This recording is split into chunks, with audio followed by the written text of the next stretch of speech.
Last year in Phoenix, Chris Paul has led the Suns to their first playoff appearance in over a decade, and the number 2 seed in the West, CP3, will now go up against his good friend LeBron James in the first round as he chases a deep playoff run that has eluded him for most of his career. The 36-year-old is an 11-time All-Star, but has only made it to the conference finals one time. Shannon, is Chris Paul's career overrated or underrated so far? I think it's a little underrated, Skip, and although I know he hasn't won a championship and everybody wants the championship to be the end-all, be-all, Skip, but for me, if every great player in every said sport won a championship, championships would be meaningless.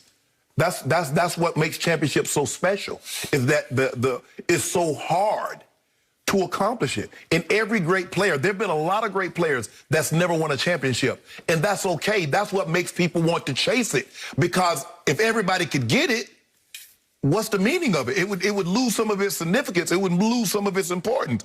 But, Skip, it's hard to argue. You look at the teams prior to when he arrives, and you look at the success the team has once he arrives. And then you look at the team once he leaves, what happens?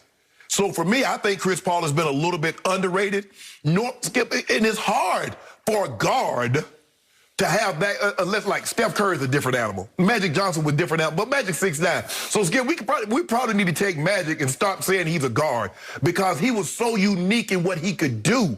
When you're talking about Chris Paul is 6 foot tall. He's 6 feet tall. Sometimes I'm not even sure he's 6 feet tall. So when you talk about small guards, Isaiah, Chris Paul, Allen Iverson, Steph Curry, you know, you're asking an awful lot, and that's why people love Steph so much, because Steph, like, he's small, but he transcended the game. He revolutionized, he changed the game.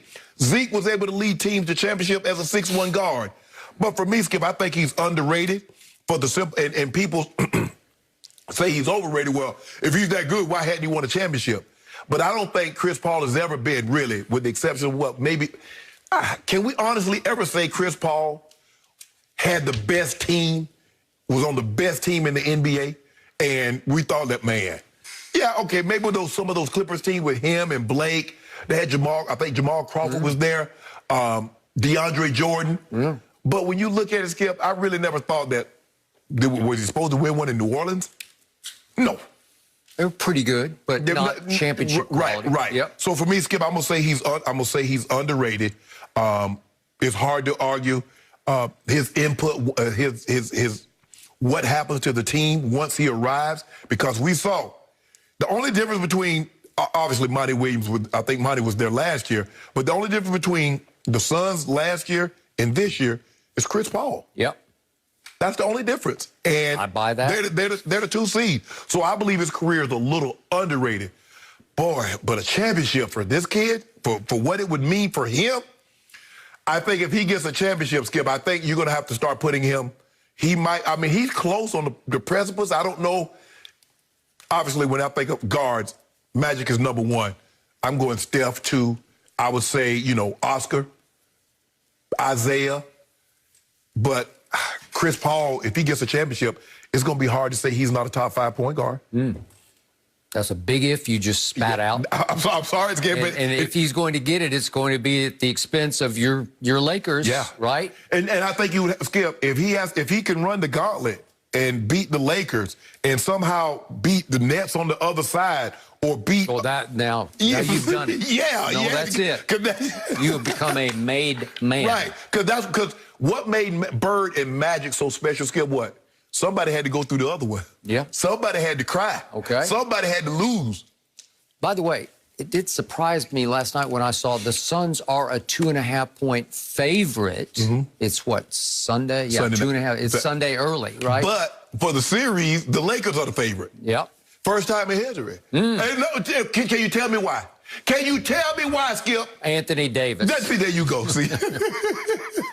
He's the PER Prince. He's the best player on the Lakers right now. Well, LeBron's on one leg. LeBron's going to have to walk. He's going to have to play with a crutch because he's on one leg. He's going to have to actually dribble the ball while crutching up the floor, right? You got jokes there, so boy. He's not clutch, he's crutch, I guess. But come July, you won't be having those jokes come July when we're in that confetti raining down in Purple League. Jokes. Okay, this is no joke what I'm about to say about Chris Paul. CP3. Given his stature already, that you're already on the precipice of making him a top 5 point guard if he could do this and that. Given that, he has to be overrated because he's never quite been able to live up to what you're talking about, that kind of stature. He made it to the one conference finals with James Harden. Okay. And they went up 3-2, and right on schedule, he did what? He pulled his hamstring. He seems like he's always pulling something in big moments because he's had several playoff runs that got stopped by some injury. Am I right? Yep. And yet, there's something about him that we just talked about earlier in the show, Russell Westbrook. What did Scott Brooks say about Russell Westbrook? That he's a hooper who plays angry occasionally. He can be an angry hooper. Well, doesn't that describe Chris Paul? He can be an angry hooper who plays with edge because he can be so edgy, he'll go over the edge and cheap shot people, below the belt people, right? We've seen that from Chris Paul. There's just something lacking in Chris Paul where he either gets hurt or he's limited by his sheer lack of height. If you're not even 6 feet tall, how much damage can you ultimately do to the NBA playoffs? Yeah. Help me out here. That's why I'm going overrated, because he's limited on his sheer stature. Now, he's Pitbull. He's got shoulders like Russ, but Russ is 6'3". But I think the difference is, Skip, where Steph Curry will shoot you, Chris Paul is more of the old school point guard facilitator, get everybody else involved. Yeah. So that's where his value is. He's a tenacious, Skip. He's been on the all-defensive team. Now, he's scrappy. He's made it 9 times. I'm going to give you that. He's 4 times won the assist title. Right. He's 6 times won the steals title. I'm going to give you all this. That's pretty great. He was the rookie of the year. That's pretty great. But Skip, when you look at, if you look at Magic had word than Kareem. Russ has played with Harden, KD, and PG. Chris Paul, best player that he's ever played with is James Harden. And as you mentioned, that hamstring became bulky at the worst possible time. Because I believe, Skip, they would have beat Gold. I could be wrong. Who knows? It's easy to say that now. But I believe they would have got him had his hamstring not gone out on him. Yeah. And then maybe we look at Chris Paul totally different if he has that championship currently on his resume. But I mean, they thought CP3 was washed up a couple of years ago, Skip. They did. And he played as good as he ever played. He took an Oklahoma City team that nobody saw coming. Yeah. Nobody had it as even a playoff, like an 8 seed. Right. And they went 44-28 and made the 5th seed a year ago. Right. And then Phoenix, a year ago, they were 34-39. He took them to 51-21. I'm going to give you that. But I'm going to tell you, in the playoffs, he's 53-58 as Chris Paul. Yeah. Is that all his fault? No, it's not. Right. But still, is he transcendent?